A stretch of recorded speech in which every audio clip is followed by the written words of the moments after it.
And Imam al-Bukhari, why did he write this book? What brought it to his mind? The scholars, they mentioned two reasons why he narrated it. Why he wrote this book or why he authored it. The first is that Imam al-Bukhari, rahimahullah, his teacher, Ishaq ibn Ibrahim, who's known as Ishaq ibn Rahuya, or some scholars, they say Ishaq ibn Rahawaya, ala sighati Sibawaya. Imam Ishaq ibn Rahuya, who is the teacher of Imam al-Bukhari, rahimahullah, he brought the idea to Imam in a gathering where Bukhari was sitting. He said, if only a person came out and wrote a book that's all authentic and the hadith are all correct and authentic, it would have been something good. Bukhari was in the gathering, he heard that, and when he heard that, it hit his heart. It sunk into his heart, and my beloved brothers and sisters, he then wrote the most authentic book on the face of this earth. And this shows the aspiration of these people. Things like that will wake them up, and they would want to do something. For us, if you tell a brother, wallah, mashallah, your memorization is actually good. You see, I can go memorize the Quran. 10 years later, if you come back, he still hasn't memorized the Quran. And the poet, he said, وَمَنْ تَكُنِ الْعِلْيَا هِمَّةَ نَفْسِهِ فَكُلُّ الَّذِي يَلْقَى فِيهِ مُحَبَّبُ. Anyone who has high aspirations, then everything he endures whilst he's taking, trying to achieve his goal, he finds it joy. He likes it. He enjoys it.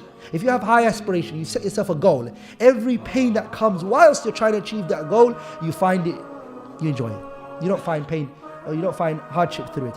And as the poet said, وَالْعِلْمُ يَدْخُلُ قَلْبَ كُلِّ مُوَفَّقٍ مِنْ غَيْرِ بَوَّابٍ وَلَا اسْتِئْذَانٍ وَيَرُدُّهُ الْمَحْرُومُ مِنْ خِذْلَانِهِ لَا تُشْقِنَ اللَّهُمَّ بِالْحِرْمَانِ. Knowledge enters the heart of every single body. There's no restriction. You can be from whatever background you want. You can be of whatever age you want. You can be from whatever particular community you want. Knowledge will enter the heart of every single person. The only person who knowledge is prohibited from is the person who comes with so many sins that they taint their hearts. So my beloved brothers and sisters, Bukhari was born only 9 months, just like you were born 9 months.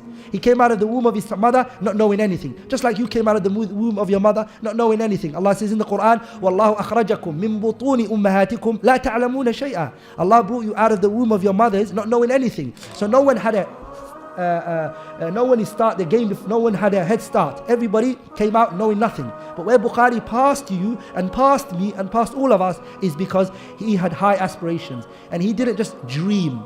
As they say, dreaming is half the bottle. But rather what he did was, he actually went after his dream. He implemented his dreams. He set himself goals, and he made sure he fulfilled those goals. So that was the first reason why Bukhari wrote his authentic book. The second reason is because they said he had a dream.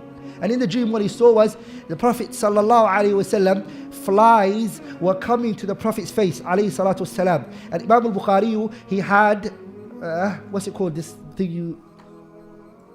A swat. Yeah, you know, you get rid of the flies. He had that, and the Prophet ﷺ, he was getting rid of the flies, not touching the Prophet's face. So when he woke up, he asked the interpretation of this dream. He said, what is this dream that I had? And they told him, you are going to defend the Prophet's sunnah ﷺ, and you're going to make sure that no one comes and attributes to him that which he didn't say ﷺ. And this reminds me of what I read by Al-Imam al-Barzali rahimahullah, Alamuddin al-Barzali rahimahullah, min talamidat al-Imam ibn Taymiyyah. It was from the students of Al-Imam ibn Taymiyyah rahimahullah. He saw Al-Imam al-Dhahabi rahimahullah one day. He saw Imam al-Dhahabi, Alamuddin al-Barzali saw Al-Imam al-Dhahabi. You guys don't know what Imam al-Dhahabi is, the great historian and the great scholar of hadith. Barzali saw Dhahabi writing something. He saw him writing on a place, and then he looked at him, and at this particular time Imam al-Dhahabi was into the field of qira'at, the recitations of the Quran and the dialects of the Quran.